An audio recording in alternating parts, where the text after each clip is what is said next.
বলছি, এই স্বাধীন দেশে আমরা মুসলমানরা যেখানে যাচ্ছি পরাধীন হয়ে ঘোরাফেরা করছি। আপনি চলে যান ইউপির দিকে, উত্তরপ্রদেশে আপনার টুপি দেখলে আপনাকে রিমান্ডে করা হচ্ছে, মুসলমানদের মসজিদে আজান দেওয়া বন্ধ করে দেওয়া হচ্ছে। আপনি ট্রেনে সফর করুন, আপনার টুপি দাড়ির কারণে ট্রেন থেকে ফেলে দেওয়া হচ্ছে। দীর্ঘদিন ধরে মুসলমানদের উপরে নির্যাতন শুরু হয়ে গিয়েছে। আমরা বলি আমরা স্বাধীন ভারতে রয়েছি।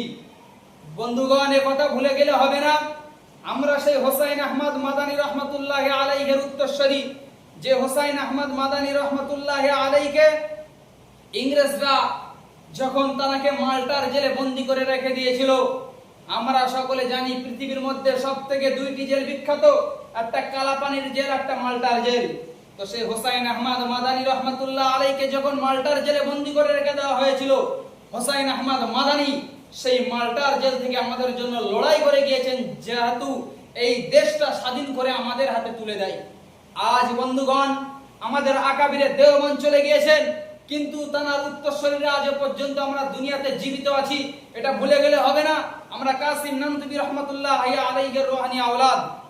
তো এই জন্য এই ৭৯তম স্বাধীনতা দিবসে আমি আমার বাংলার মুসলমানদেরকে কড়া একটা বার্তা দিতে চাই, আপনারা যেখানেই থাকুন